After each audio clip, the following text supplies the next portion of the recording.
गुरुदेव और माँ गायत्री के चरणों में कोटि कोटि नमन। आप सभी को प्रणाम। आपने सुना होगा कि स्वर्ग लोक में एक कामधेनु गाय है जो देवताओं की सारी इच्छाओं की पूर्ति करती है। कहीं ये कामधेनु गाय गायत्री ही तो नहीं? आइए हम जानते हैं। पुराणों में उल्लेख मिलता है कि स्वर्ग लोक में देवताओं के पास कामधेनु गाय है जो अमृत के समान दूध देती है, जिसे पीकर देवता सदा संतुष्ट, प्रसन्न एवं सुसंपन्न रहते हैं। इस गाय में एक विशेषता है कि उसके समीप कोई अपनी कुछ भी मनोकामना लेकर जाता है तो उसकी इच्छा तुरंत पूरी हो जाती है। कल्प वृक्ष के समान कामधेनु गौ भी अपने निकट पहुंचने वाले सभी लोगों की कामनाओं की पूरी करती है। ये कामधेनु गौ गायत्री ही है।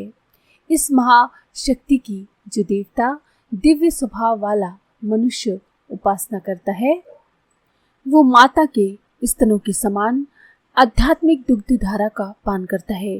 उसे किसी प्रकार कोई कष्ट नहीं रहता। आत्मा स्वतः आनंद स्वरूप होने लगती है। आत्म मग्न रहना उनका प्रमुख गुण होता है। दुखों के हटते और मिटते ही वो अपने मूल स्वरूप में पहुंच जाता है। देवता सदा स्वर्ग में आनंदित रहते हैं। मनुष्य भी पृथ्वी पर उसी प्रकार आनंदित रह सकता है यदि उसके कष्टों का निवारण हो जाए। गायत्री कामधेनु मनुष्य के सभी कष्टों का समाधान कर देती है। जहाँ हमारे कष्ट दूर होते हैं वहीं हम सुखी हो जाते हैं।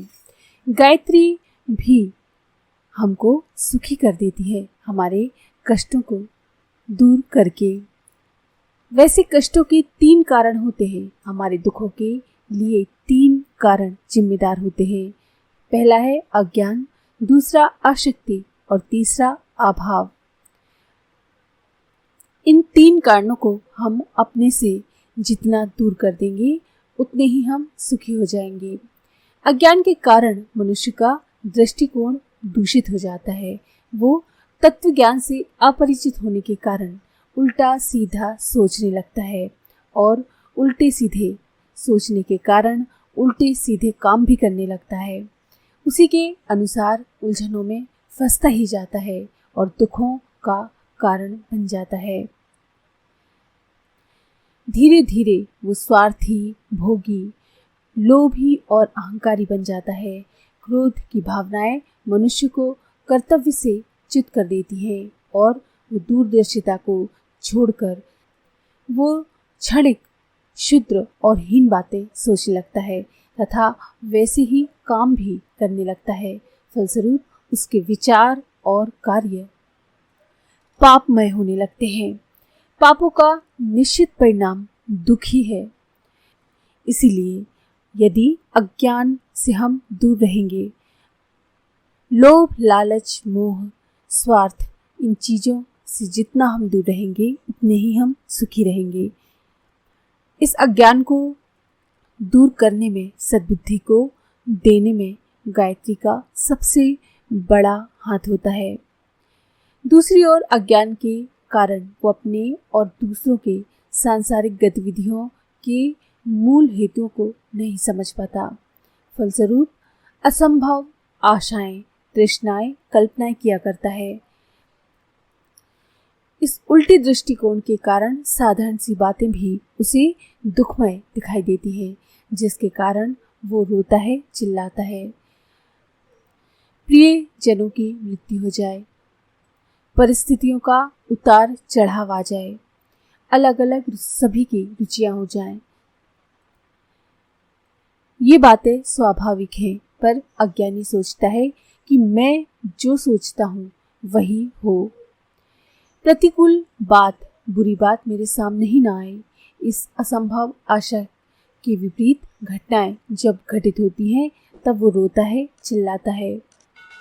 अज्ञान के कारण भूलें भी अनेक बार होती हैं। सुविधाओं से वंचित भी रहना पड़ता है, ये भी दुख का कारण है।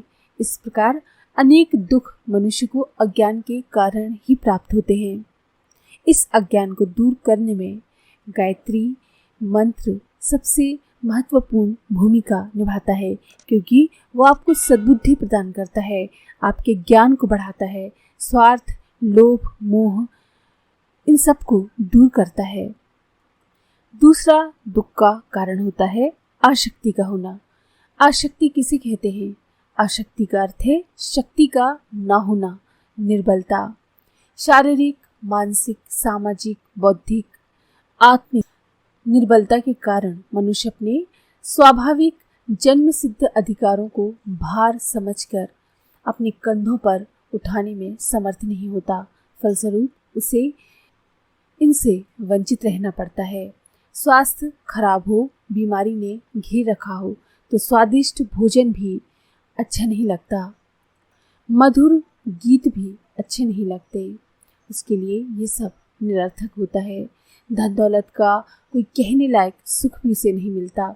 बौद्धिक निर्बलता हो तो साहित्य, काव्य, दर्शन, मनन, चिंतन का रस भी उसे नहीं मिलता। आत्मिक निर्बलता हो तो सत्संग, प्रेम, भक्ति आदि में उसे सुख प्राप्त नहीं होता। इतना ही नहीं, निर्बलों को मिटा डालने की प्रकृति की उत्तम की रक्षा सिद्धांत काम करने लगता है। कमजोर को सताने और मिटाने के लिए अनेकों तथ्य प्रकट हो जाते हैं। निर्दोष, भले और सीधे साधे तत्व भी उसके प्रतिकूल हो जाते हैं, उल्टे हो जाते हैं। सर्दी जो बलवानों को बल वृद्धि प्रदान करती है और रसिकों को रस देती है, वही कमजोरों को निमोनिया, गठिया आदि का कारण बन जाती है। जो तत्व निर्बलों के लिए प्राणघातक होते हैं वे बलवानों के लिए सहायक सिद्ध होते हैं। बेचारे निर्बल बकरी को जंगली जानवरों से लेकर कुछ लोग तो जगन माता भवानी के लिए इसकी बलि भी चढ़ा देते हैं और शेर को वन्य पशु ही नहीं बड़े बड़े सम्राट तक अपने राज्य चिन्ह में धारण करते हैं। अशक्त हमेशा दुख पाते हैं, इसके लिए भले तत्व भी आशाप्रद सिद्ध नहीं होते। तीसरा दुख का कारण है अभावों का होना। पदार्थों का अभाव, अन्न, वस्त्र, जल, मकान, पशु, भूमि, सहायक का, मित्र का अभाव, धन का अभाव, औषधि का, पुस्तक का, शिक्षक का, ये सभी अलग अलग प्रकार के अभाव होते हैं जो हमको पीड़ाएं देते हैं, कठिनाइयां देते हैं। कई बार उचित आवश्यकताओं को कुचलकर, मन मारकर बैठकर रहना पड़ता है इन अभावों के कारण, और जीवन के महत्वपूर्ण क्षणों को मिट्टी के मूल नष्ट करना पड़ता है। योग्य और समर्थ व्यक्ति भी साधनों के अभाव में अपने को लुंज पुंज अनुभव करते हैं और दुख उठाते हैं। गायत्री कामधेनु है जो उसकी पूजा, उपासना, आराधना और अभिवादन करता है। वो हर पल माता का अमृत के समान दुग्धपान करने का आनंद लेता है और समस्त अज्ञानों, आसक्तियों और अभावों के कारण उत्पन्न होने वाले कष्टों से छुटकारा पाकर मनोवांछित फल प्राप्त करता है। आज के लिए इतना ही।